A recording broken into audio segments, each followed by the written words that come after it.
Suara Gersik, religius, cerdas, dan bermanfaat. Oke sahabat semuanya, Assalamualaikum warahmatullahi wabarakatuh. Salam jumpa bersama saya. Hadir lagi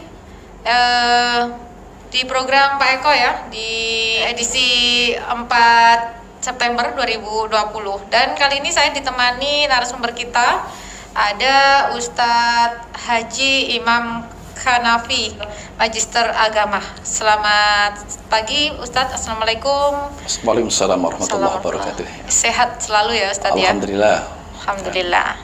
Ustadz Imam Hanafi ini Wakil Ketua Pimpinan Daerah Dewan Masjid Indonesia Kabupaten Gersik. Nah, saat ini sahabat akan membahas tentang masjid sebagai pusat penguatan mental umat. Seperti apa nanti kita akan bahas tuntas dengan Ustadz Imam Hanafi.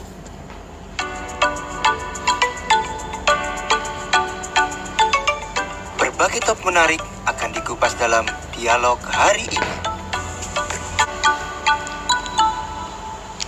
Oke, Ustadz, ini kan membahas tentang masjid sebagai pusat penguatan mental umat ya. Betul. Sedangkan memang sih peranan masjid itu banyak sekali ya, berbagai peranan seperti pembinaan umat kan seperti itu ya. Dan kali ini kita membahasnya masjid ini kan sebagai penguatan mental umat. Seperti apa sih penguatan mental umat itu? Baik. Bismillahirrahmanirrahim. Assalamualaikum warahmatullahi wabarakatuh. Para pendengar Suara Gersik ya, yang semoga kita semua tetap dalam rahmat Allah Subhanahu wa taala. Terkait dengan masjid, kita kembali kepada saat Rasulullah dulu, bahwa sebelum ada sekolah, sebelum ada instansi-instansi, seluruhnya itu saat Rasulullah dulu berpusat di masjid, termasuk strategi perang, strategi dagang, semua digarap di masjid. Kemudian pada saat era Wali Songo misalkan, kita langsung ke negeri kita, Wali Songo juga meninggalkan jejak-jejak yang sampai saat ini bisa kita perhatikan, bahwa hampir di seluruh kabupaten itu ada Masjid Agung. Dan di timurnya Masjid Agung itu selalu ada alun-alun, dan di timurnya lagi selalu ada pasar. Artinya apa? Bahwa itu simbol-simbol. Kalau alun-alun itu kan tempat praktek permainan dan lain-lain ya, ekonomi, politik, semua itu simbol saja. Semuanya itu didasari keilmuan yang didapat dari masjid di sebelah baratnya alun-alun.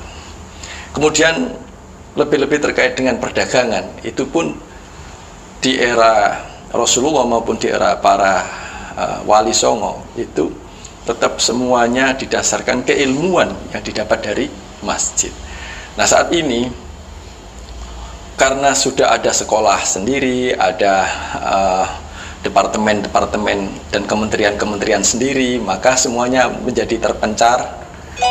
Kalau seandainya fungsi-fungsi itu maksimal, maka insya Allah apa yang dicita-citakan oleh siapapun terkait dengan cita-cita kebaikan, misalkan terkait dengan pembinaan mental, itu juga akan maksimal. Sayangnya sekarang ini mulai memudar ya, keilmuan yang didapat dari masjid itu tidak terterapkan. Kita lihat saja orang jamaah masjid sendiri misalkan ya, dalam mengikuti politik, kita lihat saja di medsos ya, ramenya kayak gitu. Prinsip-prinsip yang diajarkan Wali Songo, menang tanpa ngasorake, itu juga udah nggak ada praktek. Padahal kalau seandainya kembali kepada apa yang disampaikan di masjid, itu tidak akan terjadi. Artinya akhlak semua tetap dalam koridor santun gitu, kalau seandainya dijalankan.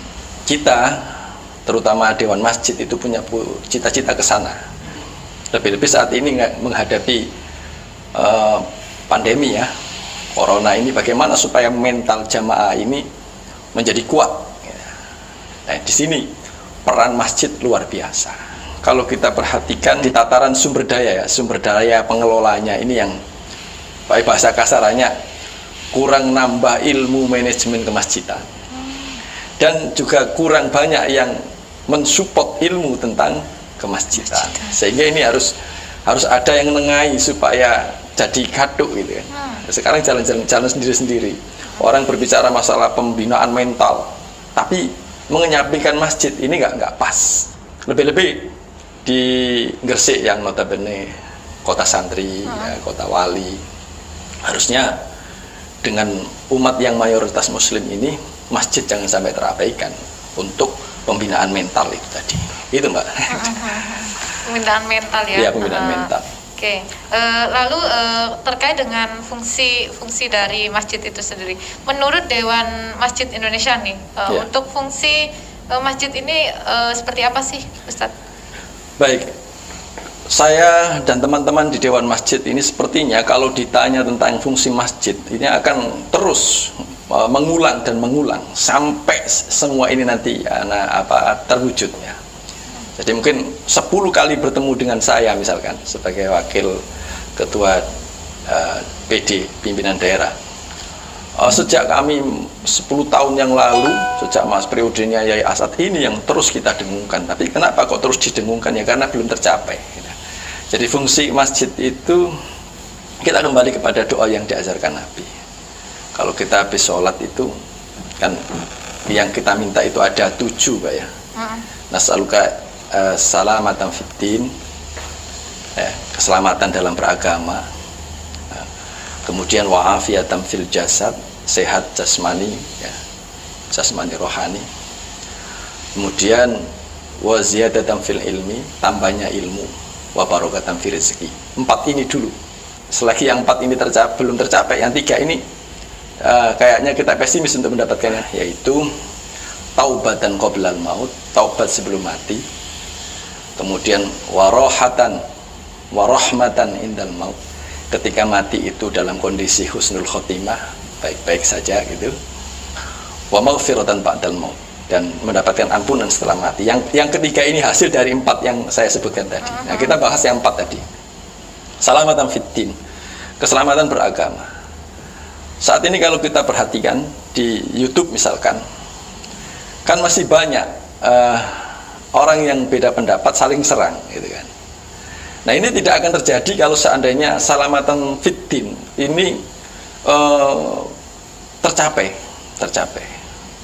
Nah, misalkan mohon maaf, pemerintah itu kalau pusing mengenai adanya HTI, adanya yang lain-lain lah yang dianggap merongrong negeri kita ini, itu akan selesai kalau seandainya masjid ini betul-betul kita garap sebagai sarana untuk tujuan salamatan fiddin, selamat dalam beragama. Orang kan sekarang mengandalkan egonya masing-masing, logikanya, nafsunya masing-masing, sehingga dalam menjalankan agama ini kurang selamat. Boso kasarannya gak selamat gitu.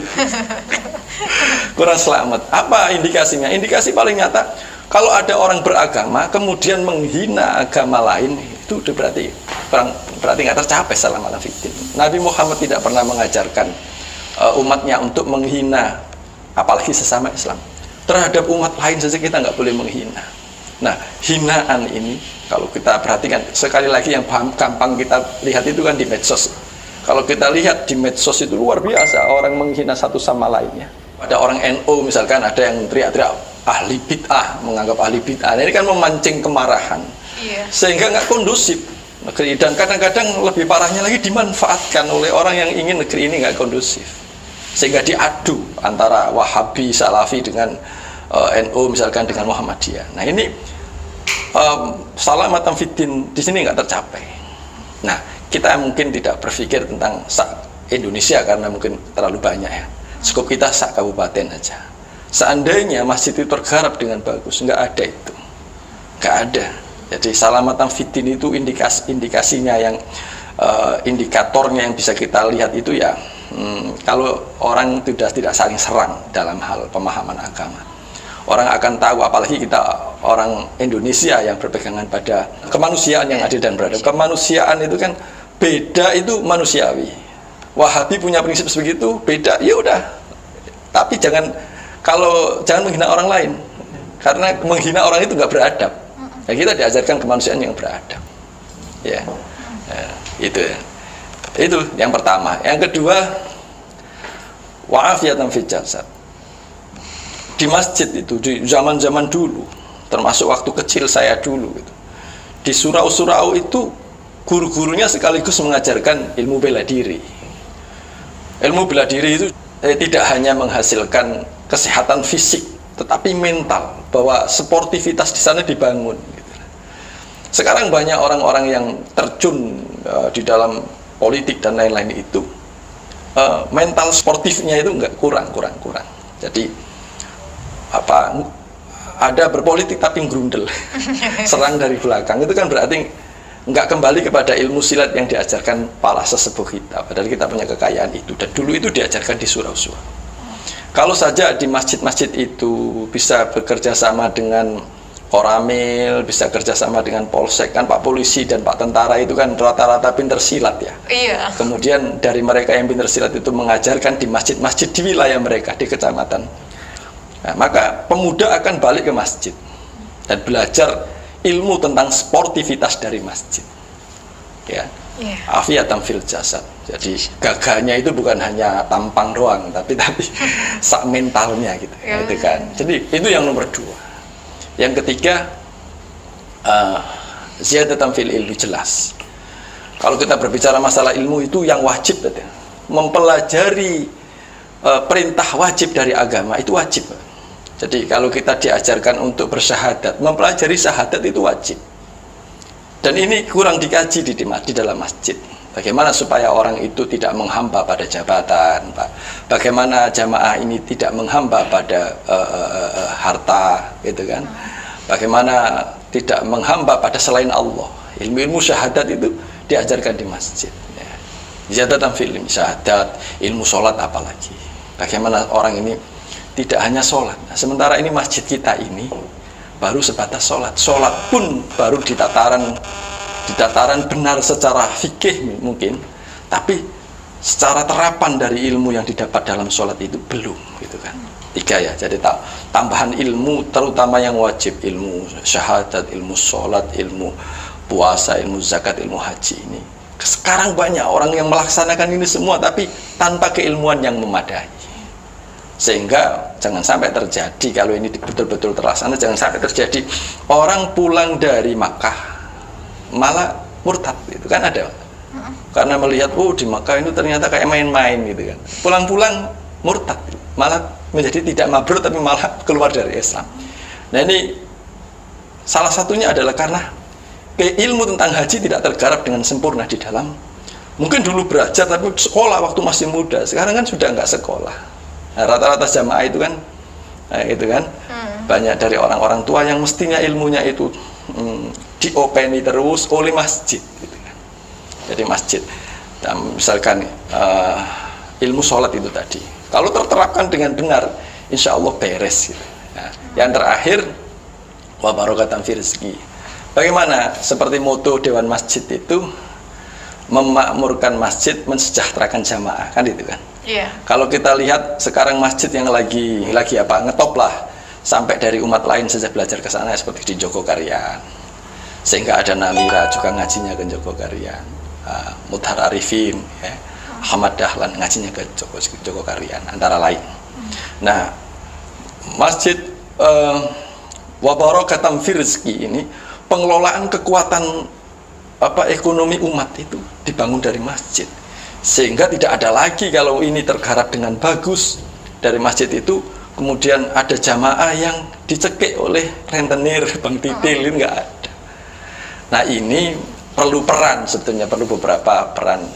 Kalau 4 ini udah tercapai tadi yang saya sampaikan tadi, maka akan melahirkan pribadi-pribadi yang insya Allah sebelum meninggal taubatan. Amin. Kemudian ketika meninggal rohah, enak itu, matinya tanpa terasa. Kemudian setelah meninggal dapat maghfirah. Ini kan selama ini didoakan oleh semua imam, tapi terapannya mestinya kita terapkan seperti itu tadi di dalam masjid. Nah ini sayang, sehingga kalau kita Jumat begini kan, saya sering khutbah di mana-mana itu kan pengumumannya, sehingga saldo terakhir uang terkumpul 360 juta gitu, bangga kan. Nah yang digunakan untuk apa? Ini masih bingung. Gitu kan.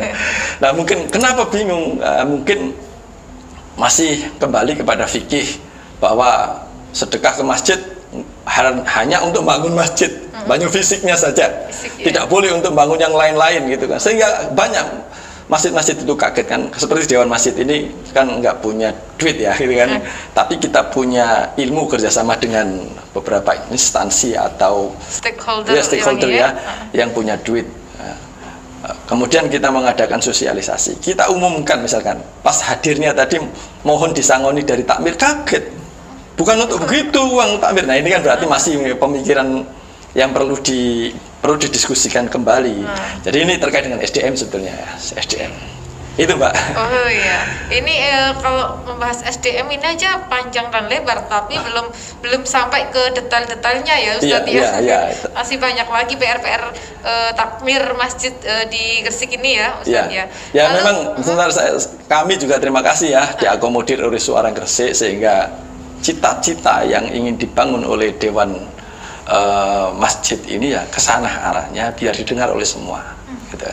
Sementara ini kita ya para orang-orang yang berpengaruh itu kan kadang-kadang menganggap kita ini tidak punya gerak ya, karena kita nggak pasang banner dalam bergerak, kita juga nggak kampanye, nggak kibar-kibar gitu kan, sak ngeludusi nggak ada dana daripada untuk beli banner kan gitu kan. Yang penting terwujudkan di dalam Al-Quran saja kan, wajahidu bi amwalikum wa anfusikum.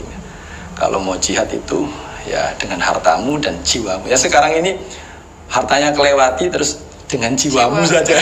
Teman-teman semangat ya. Saya mungkin jenengan udah kenal beberapa pengurus masjid ya, orang-orangnya ya yang begitulah potong-potongannya, jiwa-jiwa yang nggak begitu memperhatikan soal finance gitu kan. Tapi ya sebetulnya ini program mulia yang perlu didukung banyak pihak sebetulnya. Sehingga dengan harapan nanti kita disiarkan lewat Suara Gresik, atau lagi nanti kita upload di YouTube misalkan, kita berharap ada banyak dukungan. Terima kasih ya. Nah ngomong-ngomong kalau ngomongin dukungan ini, support dukungan atau support ya Ustadz ya. Support seperti apa yang diinginkan dari DM ini sendiri, dari siapa atau seperti apa? Ya kita dari eranya almarhum Abah As'ad ya, As'ad Toha, Al-Fatihah untuk beliau, kemudian Bapak Zaini setelahnya. Sampai sekarang ini kita tetap kembali kepada Al-Quran ya. Ada 4 ulul namanya itu. Ulul amwal, ulul amri, ya, ulul azmi, ulul albab. Ulul amri itu pemerintah. Ya. Jadi di tingkat pemerintah daerah ya, pemerintahannya ini betul-betul ada perhatian terhadap, misalnya Dewan Masjid lah, sebagai wakil dari takmir sekabupaten ya. Ada perhatian. Bukan hanya perhatian dilihat dan di lisan saja tidak, tapi betul kalau memang betul ingin menggarap kabupaten ini menjadi kabupaten yang betul-betul sukses zahiran wa batinan, ini jangan sampai pemerintah ini tidak memperhatikan. Di tingkat bawah mungkin sampai di tingkat desa, kita sering melihat di desa-desa itu justru aneh gitu, antara takmir dan kepala desanya nggak rukun. Ini kan udah gagal di sini, udah perlu digarap ini kan. Nah kita ingin ini tergarap dengan sempurna ya. Ulul amri, dukungan pemerintah, sehingga kegiatan masjid itu betul-betul disupport oleh pemerintah. Mungkin tidak support dana, tapi support kebijakan. Misalkan ya ini bukan dikte ya, ini harapan. Artinya begini, ada support kebijakan dari pemerintah, gitu kan. Sehingga enak, misalkan ada surat edaran, kita sowan ke Pak Bupati, kemudian Bupati memberikan surat edaran kepada kepala desa bahwa masjid itu harus disupport terkait dengan data. Masjid itu harus punya data. Tanpa ada dalam tanda kutip tekanan dari pemerintah, melempem Mbak di bawahnya, nggak akan jalan. Tapi kalau kepala desanya dapat surat seperti itu, kemudian kepala desanya kepada takmir kepada remaja masjid itu, kemudian remaja masjid melakukan pendataan, sehingga masing-masing masjid itu punya data. Kalau kita berjuang tanpa data itu Ya insya Allah berhasil, tapi seperti orang nembak itu kurang pas ya. Kalau di masa pemerintah Umar Abdul Aziz itu betul-betul dengan data, sehingga ada orang misalkan di kampung ini, di desa ini, di masjid ini, jumlah orang yang berhak berzakat muzaki sekian, jumlah orang yang berhak sebagai mustahik itu sekian, orang yang sudah sholat tapi jamaah itu sekian, nggak jamaah itu sekian, yang jamaah sekian, yang gitu kan, yang belum sholat ada datanya semua, maka garapannya akan jelas. Ibarat dokter ini diagnosa awal yang harus dilakukan. Lah kalau kita nggarap saja, akhirnya ngelambiar nggak jelas, gitu kan. Jadi support pemerintah, ulul amri pertama. Yang kedua, ulul albab. Ulul albab ini mungkin kan banyak orang pintar tapi nggak punya duit ya. Tapi ilmunya saja yang disumbangkan. Jadi di dalam masjid itu ada ulul albabnya, perancangnya lah. Masjid kita ini ke depan kita jadikan seperti apa jamaahnya. Nah ini harus ada perancangnya. Ini perancangnya ulul albab ya. Jadi ini ke Al-Quran semua, 4 ulul itu ada di Al-Quran semua. Yang ketiga ulul amwal, pendana. Ini yang kaya-kaya gitu kan. Yang kaya-kaya, pendana. Kemudian yang terakhir ulul azmi, pelaksana, orang yang sabar, yang pelaksana. Nah sementara ini yang ada di masjid itu ada ya, ulul amalnya sudah ada, cuma karena tidak terdata tadi maka lamjar gitu. Misalkan ada Basnas mau nyumbang, kemudian dari instansi lain lagi mau nyumbang, kemudian sasarannya ada yang nek wis kadung oleh terus karena nggak ada data tadi. Nah makanya 4 ulul ini harus ada, dukungan 4 ulul ini harus ada. Sementara ini yang ada itu ulul azmi, pelaksana. Rata-rata yang ngurusi masjid itu justru ada orang-orang alim dalam agama, dalam fikih. Tapi beliau-beliau mungkin perlu sharing terkait dengan manajemennya, gitu kan? Ini saya cerita sedikit. Ini jam berapa ini? Oh, masih lama dok. Masih lama ya. Karena ini Jumat ada khutbah juga. Kalau kita dulu tahun 2008 ya, 2008 sampai tahun 2012 kita bekerja sama dengan Kemenak, bekerja sama dengan beberapa instansi untuk mengadakan lomba masjid. Lomba masjid. Dari tahun 2008, kemudian tahun 2012 kita berhenti. Kenapa kok berhenti? Jadi, satu, kita evaluasi. Kayak sia-sia. Gitu. Kita lomba masjid itu kalau dari segi bangunannya, rata-rata masjid di Kabupaten Gresik ini wah keren-keren. Keren-keren. Ada satu masjid di Kedamaian itu indah banget waktu itu jadi juara 1. Karena kita menilai fisik, lingkungan. Kita menilai pembukuan. Padahal kalau kita evaluasi lagi, pembukuan itu rata-rata SKS, sistem kebut semalam. Jadi karena ada lomba, kemudian nggak digarap yang sesuai kriteria itu apa saja digarap, tapi sistem kebut semalam tadi, sistem kebut seminggu lah mungkin. Akhirnya menang. Tapi setelah lomba selesai, mereka tidak jalankan lagi. Nah ini kan berarti karena itu tadi kembali kepada SDM tadi. Di samping itu, kalau kita nyuwun kepada beberapa teman yang berpengaruh ya, atau pejabat-pejabat yang berpengaruh terkait dengan hadiahnya, itu beratnya minta ampun. Padahal kalau kita tim juri datang itu sambutannya itu luar biasa, disebut terbana, orang sekampung dikeluarkan semuanya. Misalnya kalau kita berbicara masalah keuangan, mereka menyambut kita itu habis 3 juta ya. Lah hadiahnya itu cuma 500. Ini kan nggak bersambut deh, nggak bersambut. Nah, bukan hanya itu, kita evaluasi di tahun 2013 saya bilang saya mau mengadakan lomba masjid lagi, tapi ada catatannya. Catatannya apa? Kita lombanya nggak usah bilang-bilang masjid mana yang akan kita datangi. Ya mungkin kita minta dari PC ya, pimpinan cabang di kecamatan ya. Coba saya tunjukkan masjid yang paling keren di kecamatan sampean, kita catat ya misalkan gitu kan. Terus nantinya kita datangi secara mendadak tanpa bilang-bilang, dan waktunya waktu subuh. Tolok ukurnya mana jamaah masjid yang paling banyak jamaahnya, itu yang juara pertama misalkan gitu. Wah ya berat katanya. Padahal itu Kalau kita kembalikan kepada hadis Rasulullah itu tolak ukur ya.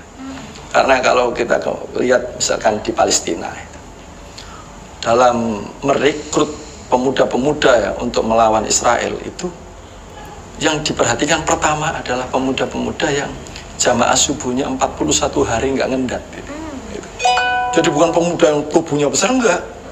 Karena dianggap pemuda-pemuda yang jamaah subuhnya tanpa putus itu sebagai pribadi-pribadi yang militan, yang kuat mentalnya. Kenapa kok 41, Ustaz? Itu karena gini, untuk pembiasaan itu 41. Setelah 41 berlalu, kesananya akan tidak terpaksa lagi.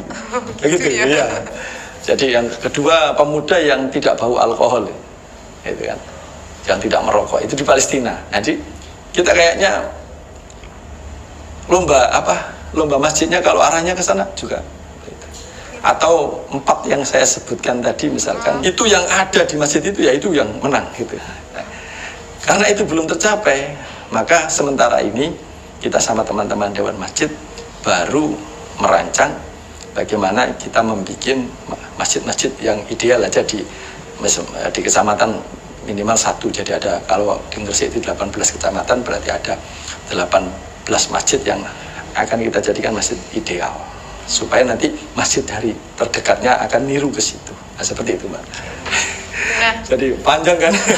Panjang sekali ya. Iya, 4 ulul itu tadi ya, untuk PR untuk sahabat semuanya. Ya, bagaimana empat peran dan 4 dukungan. 4 peran dan 4 dukungan. Okay.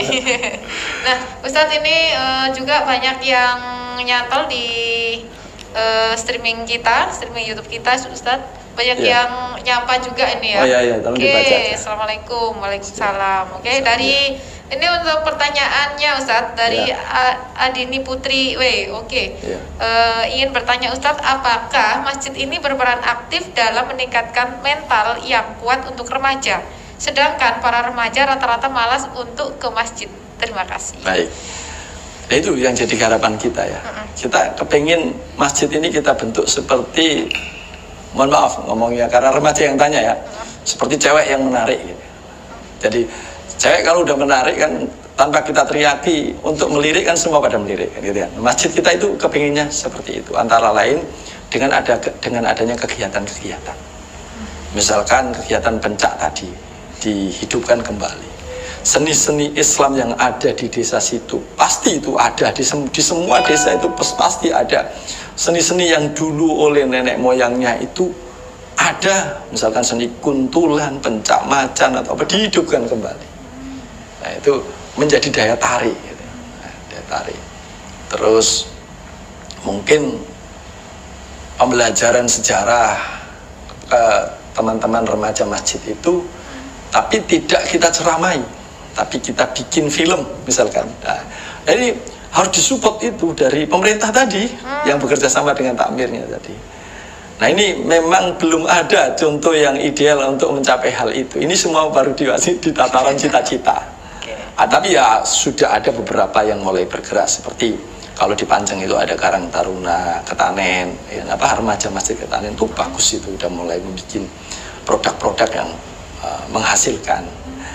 Nah, yang sering juga kita bicarakan, sesungguhnya remaja masjid ya, dari yang bertanya kan remaja masjid ya, cobalah bikin proposal saja kepada Pak Lurah supaya anggaran desa itu, dana desa itu, ADD namanya ya, nah, itu ada yang disisihkan untuk pengelolaan sampah yang ditangani oleh Karang Taruna dan remaja masjid misalnya itu. Dipercayakan, karena kalau kita keliling di Kabupaten Gresik ini banyak banget desa-desa yang sampahnya itu masih bahasa Jawa itu keleleran, tidak tergarap dengan baik, padahal di sampah itu ada uang. Nah, gitu kan. Nah, bagaimana supaya teman-teman remaja masjid itu tidak malu dalam menangani sampah? Ya, mungkin kita perlu studi banding mana. Nah, kalau terkait dengan studi bandingnya, nanti Dewan Masjid yang kalau memang siap ngajak, misalkan ke Bantul sana ada wisata sampah yang tergarap dengan indah. Bagaimana supaya itu orang senang dalam pengelolaan sampah. Nah, ini banyak sekali harapan-harapan remaja masjid atau harapan takmir masjid, bagaimana supaya remaja masjid itu tertarik dengan sendirinya, tidak dipaksa tapi tertarik karena masjidnya udah kayak cewek cantik itu tadi. Itu Mbak ya, makasih. Tapi kalau udah tanyanya lewat live gitu ya, jangan lupa di subscribe ya. Dan Ustadz juga punya akun YouTube ya Ustadz. Apa Ustadz? Imam Hanafi Gresik. Imam Hanafi Gresik. Ya, sampai detik ini ya. Sampai detik ini sudah 44.000 subscribernya. Alhamdulillah. Wah, suara si kalah ini dengan akunnya Ustadz ini. Imam Hanafi Gresik gitu. Imam Hanafi, oke. Nanti saya subscribe juga Ustadz. Ustadz juga ada pertanyaan dari Hune Anggi. Oke, saya non Muslim. Namun saya pernah ke masjid dan saya menghargai yang mengadakan acara tersebut. Oh, sebelumnya itu ada pertanyaan dari Firdaus Satria. Apakah diperbolehkan Ustadz mengadakan acara pertemuan di masjid namun dari berbagai agama? Oh, baik. Jadi di masjid itu, tapi ini terkait dengan pro kontra. Tapi saya ikut yang madhab ini. Karena saya mengaji di Jogokarian. Kebetulan saya dulu nyantrinya juga di Kerapia dekat Jogokarian situ. Jadi saya akrab lah dengan teman-teman yang ada di Jogokarian. Jogokarian itu, nah saya mengikuti madhab beliau. Madhab beliau itu masjid yang, mohon maaf, di masjid itu kan ada serambi ya istilahnya. Tapi ada masjid, ada serambi masjid. Yang di dalam pemahaman agama Islam yang, mohon maaf, tidak diizinkan orang non-Islam masuk ke masjid itu yang di masjidnya tadi.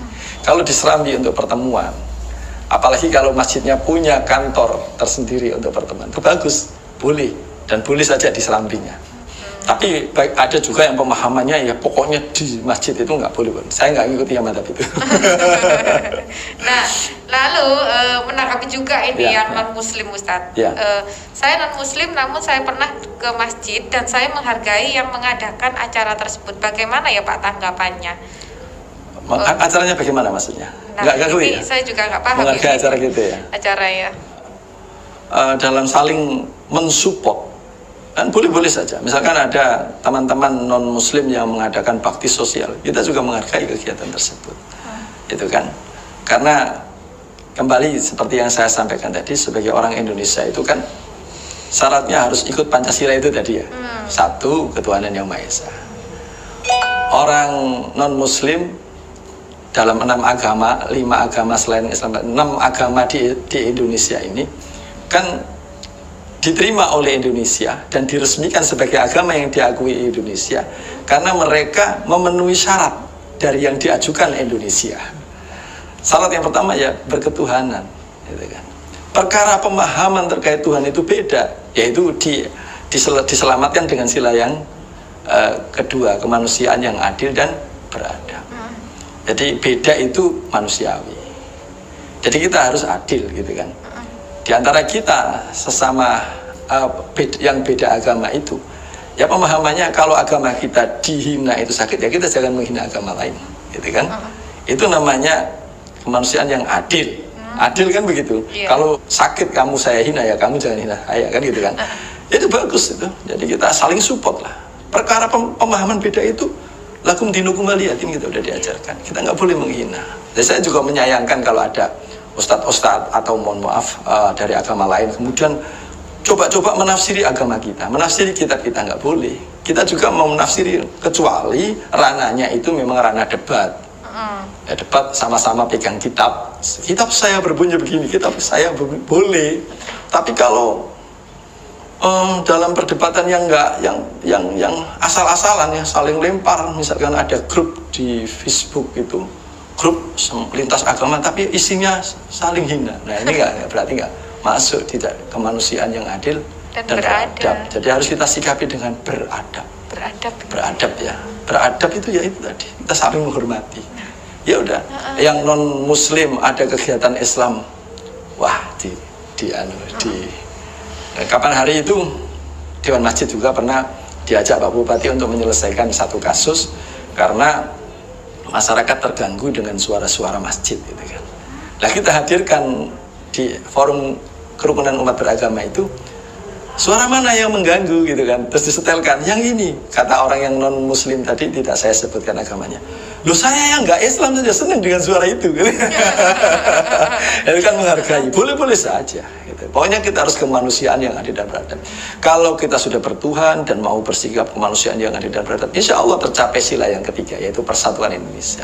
Sekarang PR kita itu belum, persatuan Indonesia ini belum, karena masih acak-acak, masih sering tampar kan, gitu kan. Ya kita udah dicontohkan oleh yang di sana juga sih, yang pusat juga. Kalau kita lihat acara, waduh, udah nuruti nafsu kabeh gitu kan, gitu kan. Jadi enggak cari ini Pancasila tapi kok gitu nggak masuk gitu. Malah mau dirubah juga Pancasila. Nggak lebih ngaco lagi. Jadi PR kita aja, jangankan mencapai keadilan sosial bagi seluruh rakyat Indonesia, itu kan tujuan terakhir. Mencapai yang dua tadi aja belum. Yang di sila kedua tadi kita belum lulus. Mau mencapai persatuan Indonesia, nanti dulu sila 1, 2 tadi harus lulus dulu. Kan? Dan saya ngomongin implementasian dari kemanusiaan yang adil dan beradab aja sudah susah itu. Susah ya. Kan gimana, orang itu punya pilihan beda itu nggak bisa. Seperti saya itu suka warna hitam misalkan, udah warna favorit lah hitam itu. Nggak boleh dihina, nggak boleh. Memang saya kadang-kadang ya sama, misalkan jangan kan terkait dengan agama, dengan istri aja ya. Cantik menurut saya itu beda dengan cantik menurut Obama. Kalau bagi Obama cantik itu ya yang kayak gitu itu ya kayak istrinya Obama itu yang hitam terus bibirnya agak mimli sedikit kan itu kan. Nah itu harus kita sikapi seperti itu, bahwa beda itu manusiawi dan harus kita sikapi dengan adil dan beradab. Baru tercapai persatuan. Kalau kita sudah seperti itu kok masih ada masalah, ya nanti kerakyatan yang dipimpin oleh hikmat kebijaksanaan nanti lama lagi dibahas itu. Gitu kan. Membahas ini aja sudah apalagi silah-silah yang selanjutnya bisa nggak kita, nah kan kayak gitu ya. Dan Ustadz juga mohon maaf ya Ustadz, ada pertanyaan terakhir nih, banyak banget yang masuk tapi karena waktu kita sudah hampir 60 menit ya. Nanti dijawab offline bisa nanti juga melalui akun YouTube-nya Ustamen bisa, Ustadz ya. Bisa. Saya terbuka. Nah, mau silaturahim lewat WA juga 24 jam. ada nomor WA WhatsApp-nya juga ya? Ada. Oh, ada. Oke. Ustadz terakhir nih ya, dari Salsa Kirana. Oke, apakah sejauh ini sudah ada bantuan yang diserahkan ke pihak-pihak yang memang membutuhkan Ustadz, khususnya untuk anggota remaja masjid yang memang kurang mampu? Ini maksudnya untuk siapa ini? Mungkin uang operasional untuk remaja masjid, mungkin begitu. Oh gitu ya, dari DMI sendiri mungkin ya? Iya. Oke. Jadi saya tadi udah sampaikan, Dewan Masjid dengan Dewan Perwakilan Rakyat itu sama-sama dewannya, tapi kalau Dewan Perwakilan Rakyat uangnya banyak, kalau Dewan Masjid itu nggak punya uang. Operasionalnya saja, nah ini nanti semoga di pemerintahan yang datang ini nanti ada perhatian lah, karena programnya seperti itu tadi. Dan insya Allah teman-teman amanah semua lah untuk menjalankan itu, karena memang kita ingin bagaimana masyarakat itu tergarap secara maksimal itu mentalnya itu kan. Nah sementara ini mohon maaf baik takmir dan atau organisasi apapun itu bagaimana supaya itu kita berdaya, kita punya dana sendiri. Kemudian kalau sudah punya dana sendiri berdaya itu, kemudian kalau ada yang nyumbang ya monggo, enggak yang kita enggak berharap seperti itu misalkan. Itu jadi harapan kita. Kalau manajemennya tertata dengan genah, insya Allah masjid itu seperti yang saya sebutkan tadi, rata-rata uangnya di atas kisaran 100 jutaan ke atas. Ya kita bisa survei lah, setiap Jumat itu kita pindah-pindah sholat itu, rata-rata yang mengumumkan saldo sekarang hanya 25 juta itu jarang terjadi. Yang ada itu 100, 200, 300 begitu.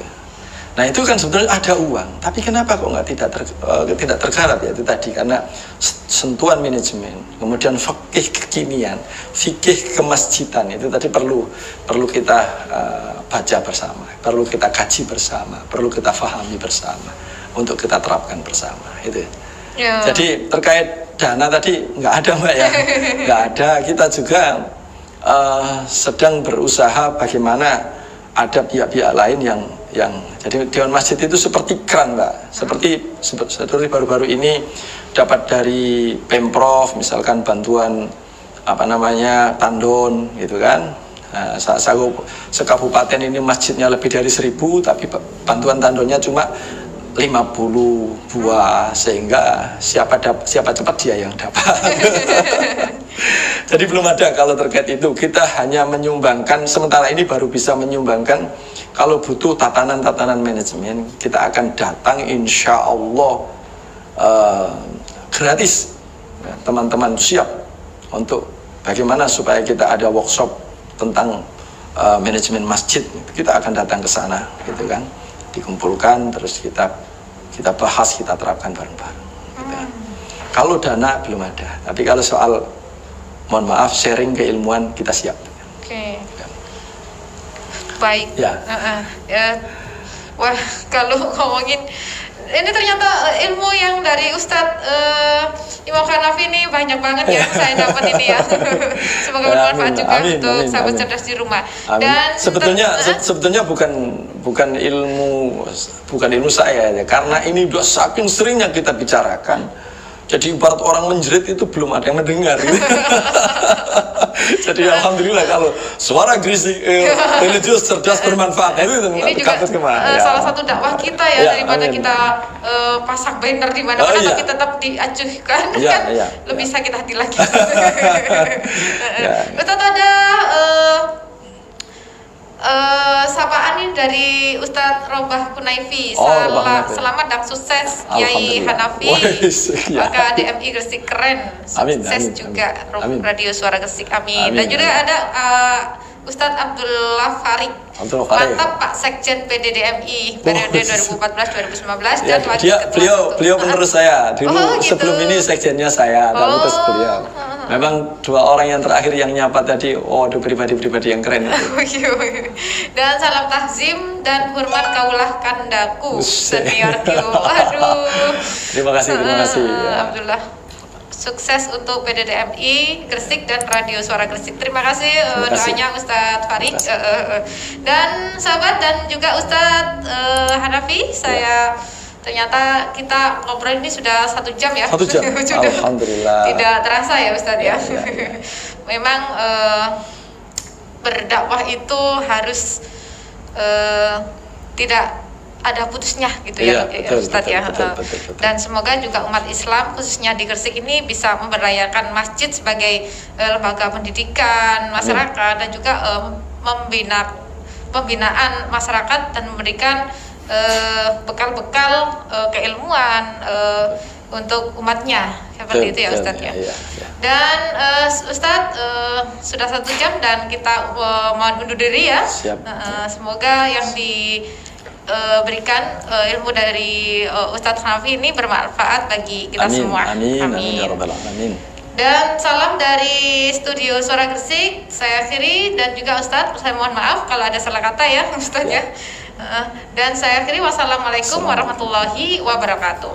Waalaikumsalam warahmatullahi wabarakatuh. Radio Suara Gresik, religius, cerdas, dan bermanfaat. Assalamualaikum warahmatullahi wabarakatuh. Saya Imam Hanafi, Wakil Ketua Pimpinan Daerah Dewan Masjid Indonesia Kabupaten Gresik, selalu mendengarkan Radio Suara Gresik 100,4 FM. Suara Gresik, religius, cerdas, bermanfaat. Wassalamualaikum warahmatullahi wabarakatuh.